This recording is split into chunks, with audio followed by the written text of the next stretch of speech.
Hello viewers, मैं doctor Rachna, homeopathic physician. आज breathing problems की होम्योपैथिक मेडिसिन बताएंगे जो कंप्लीट क्योर करती हैं without any side effect. Breathing problem एक रेस्पिरेटरी डिसऑर्डर है एंड लंग्स डिसऑर्डर है। ब्रीथिंग प्रॉब्लम मीन्स होता है some time you can have mild breathing problem because a stiff nose and infections and during exercise, but shortness of breath can also be sign of the serious disease. Many condition can make you feel short of breathing. Lungs conditions such as asthma, emphysema and pneumonia.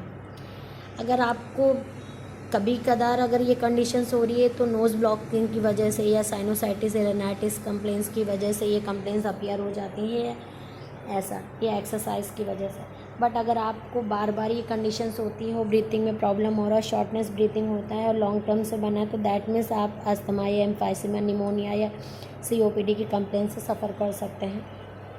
ये breathing problem के causes क्या होते हैं, किन कारण से होते हैं, जैसे मैंने अभी बताया आपको, एक बैक्टीरियल इन्फेक्शंस की वजह से भी होते हैं, वायरल इन्फेक्शंस की वजह से जैसे सिनाइटिस और रेनिसाइटिस एलर्जी कंडीशंस अपीयर कर देते हैं, उस टाइम पे ब्रीथिंग प्रॉब्लम्स अपीयर हो जाती हैं। डिफ़िकल्टीज ऑफ ब्रीथिंग होता है स्पेशली नाइट में या सम टाइम। बट अगर आपको क्रॉनिक हो रहा है तो like anaemia, asthma, COPD, cardiovascular system and lungs cancer या अदर रेस्पिरेटरी डिसऑर्डर या अदर रेस्पिरेटरी डिसीज़ से आप सफ़र हो सकते हैं, उनके कारण से ये ब्रीथिंग प्रॉब्लम अपीयर करती है। ये कारण होते हैं इनके signing symptoms chronic sinusitis and allergy, rhinitis,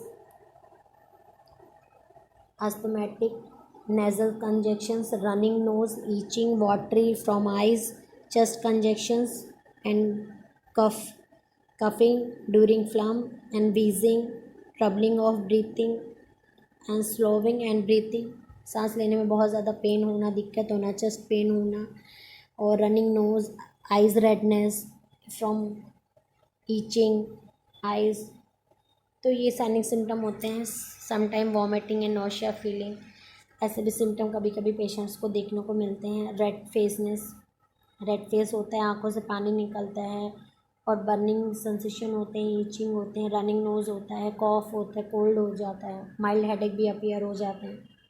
तो ये साइनिक सिम्टम्स इस तरीके से ब्रीथिंग प्रॉब्लम में देखने को मिलते हैं और साथ में ब्रीथिंग डिफ़िकल्टीज तो होती ही, क्योंकि होम्योपैथी मेडिसिन एक कॉमन मेडिसिन है, आप इसमें यूज़ कर सकते हैं। बट जैसे बताया, अगर एक्यूट कंडीशंस में है तो आप ये मेडिसिन यूज़ करके आप यूज़ कर सकते हैं सिम्टम्स के बिहाफ पे, क्योंकि ये मेडिसिन एक कॉमन मेडिसिन है।